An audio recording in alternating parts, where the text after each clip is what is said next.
Hi, Simon here from HobbyKing.com. Now today I have with me the Flysky Noble NB4 surface radio. And not only is this the most innovative radio that we've seen, but the finish, the feature packed and also the price point really sets this radio apart from everything else. Now obviously the biggest thing on this radio will be the fact that you can actually change this from right-handed and then moving this around to left-handed. Also with the right-handed or left-handed guys, you can also adjust where you actually want this wheel to be positioned. Now, as I said, with left-handed radios, they've been very limited in the past. You normally got to go right up to the higher end of the price point. This one's really going to tick the box for these left-handed guys. Price point low, as well as the ability to have that as a left-handed radio. Now, as you can see, the radio does come apart in two sections. This is the base plate, which is also the battery pack. There's also a battery pack in here, so you can use it separately. But again, push down on the stem, on the hot shoe, and then click it back, and a really nice solid connection for that external battery. Now I'll just go through some of the external features before we get into the software and hardware accessories. I will take off the most satisfying part of any product, is taking off that protective screen. Now as you can see, we do have a lot of switches around the radio, and I'll just go through some of these. Normally what you would have on here would be your trim selector or exponential selector. Now this is actually a four-way, so you can actually have it back and forward and left and right on the both of them. So you can assign those switches. You do have a switch where you can set up there, a switch you can set up there. Now you can have your two dials there, which you can use for things like your dual rates or rates and things like that, and then a switch down there. Now all these switches will be carried over from right-handed or to left-handed, as you can see. The only difference is that this VR1 and VR2 are actually independently controlled as well, so they are separate. Everything else is just going to carry over from left to right. Great features. Now just getting onto the power system, this thing is great for battery life. Now it has a 2000 milliamp 18650 battery in the handle, and then it has a 4300 milliamp battery in the base of the plate. Now you can also separate this battery from the radio. The radio will still work independently of the base plate. Powering it up the radio, there's just a button at the back there. We also have the lanyard hole there, which is great if you're going to be doing off-road or crawling and things like that, where you don't want to be placing the radio down in dirty surfaces. You can keep that around your neck and keep it away from the dirt. Now on the back of this battery pack, we also do have a couple of ports there, one to charge the radio and the other one is for firmware updates. These are loaded with the latest firmware, so you won't have to worry about firmware right now with these. Also, what's great about this radio is the ability to change the width of this trigger.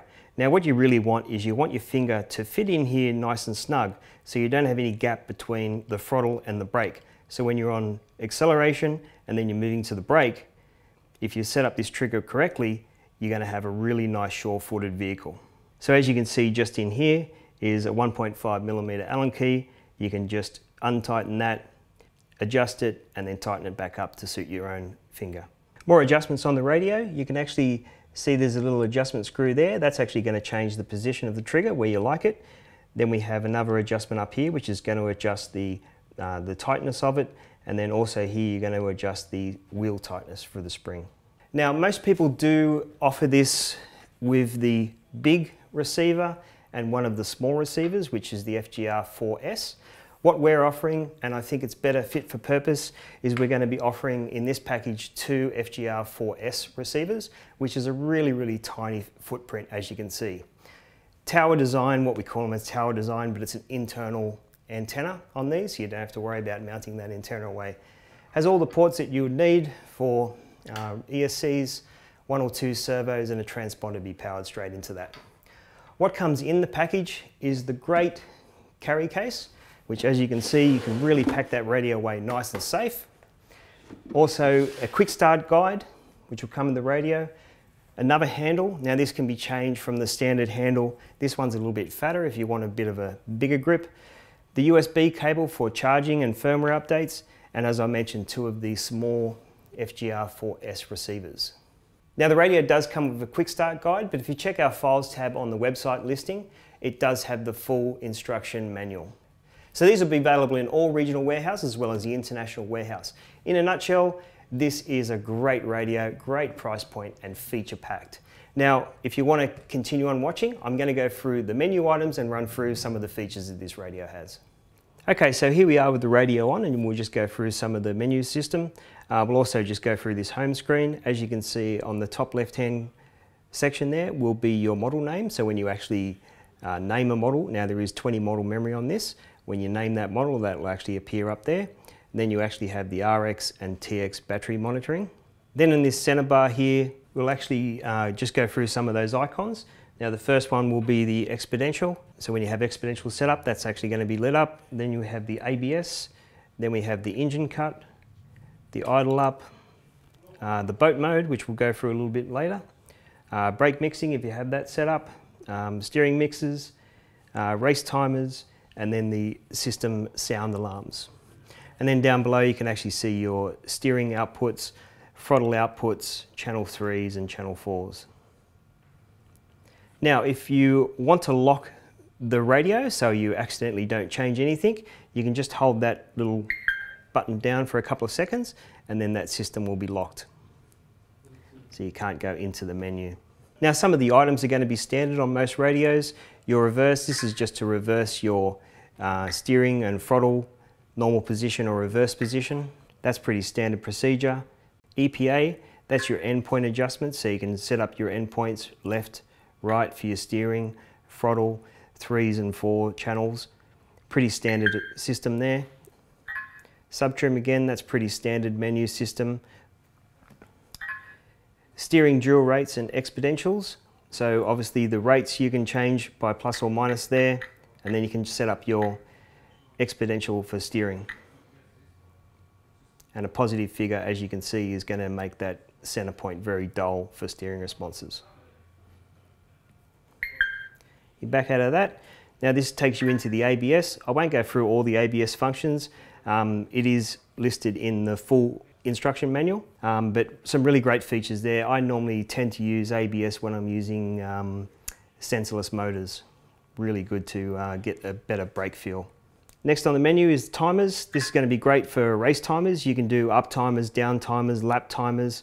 Probably the best thing for racing will be the down timer. So you can set up your down timer for your 6 minutes for your race. Assign a switch to have that start. I would probably use one of the switches near the wheel. When you cross the loop, you can trigger that to start your race timer, and then that's going to give you a minute warning, and then for the last 10 seconds that will count down the actual last 10 seconds. Lap timer, of course, you can use that, and when you have that set up, when you go into lap memory, it'll actually show you all the laps that you've actually done throughout your race. Now assign, this is where a lot of the magic happens. As we'll see in here, you've got all the different controls that you can assign programs to. Now if you actually hit this little center button there, that will actually show you what has been assigned to each of the function of the radio. So you can see a lot of these I haven't assigned anything to them. Next on the menu is the model. As I said, there's 20 models here. You can also do model copies as well if you wanted to copy a model across. Pretty standard system there. And then there's also the model reset. If you wanted to start a new model from fresh, you can just hit that model reset or reset all the settings. Flysky are still working on the sensors, so that's going to be a feature to come. RX set, that's going to be the difference between one or two-way communication. So if you wanted two-way communication with telemetry, you can set that up. Under system is going to be all your backlight settings, sound, haptic feedback, your backlight LEDs, firmware updates, things like that you would find under a system menu. Now you can see here there's 2 dots here, so if we just scroll across, that will go to the second page of the menu. Steering speed, we can set up how quick you want the servo to react and then how quickly you want it to return. Pretty cool feature. Steering mixers, this is where you're just going to set up a normal car system, which will just be front wheel drive, so that's on standard, but you can also have that set up as crawl, and you can see the different phases that you can actually have with crawling mode. What's a really good feature on this for the crawler guys is you can actually assign these different modes to different switches. So if I just wanted one of the switches to be normal front steering, and then I also wanted to reverse phase, set that up on another switch so I can access this without going through the menu itself. Throttle speed is pretty much the same as steering speed, so you can set up how fast you want it to go up and then how fast in return. Throttle middle, this will actually just change the center point of the servo. Great feature to have if you've got those complicated builds. Throttle neutral, this is, you can actually set up the deadband. You can actually have how much deadband you want in the forward position or how much you want in the backward position as well. Really, really great feature, and you can actually change that dead point around that center.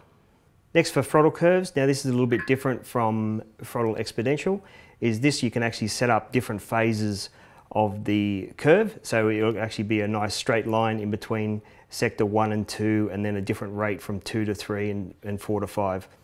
Again, really nice feature to have. Maybe not a lot of people are going to be using this, but it's really, really nice to have. Idle up, that's going to be for your gas cars. So you can, again, you can go in here, set up how much percentage you want of idle up. Again, you would probably want to assign that to a switch. If you're coming into the pits, you'd just flick that switch and that would put you onto the idle up. As reverse to that, engine cut. You'd probably want to set that channel up to a switch. So if you wanted to cut that gas car, you can just hit that and it'll just retard the servo a little bit and cut it out. For braking mixes, now this will basically be for if you had a vehicle with multiple brake channels, you can actually set up the mixing of that. For mixes, this is going to be like steering mixes, where you have a vehicle that you want to have more steering on the front to the rear, so you can set up those different mix points through that. For boat mode, now this is a good feature to have if you have a non-reversing ESC or an ESC that needs a lower starting point for the ESC to arm. Then you can actually set that up for boat mode, which of course won't have really reverse. And then you can see that it actually has the full range of throttle there. And if I turn that off, you'll see that the center point will start at 0.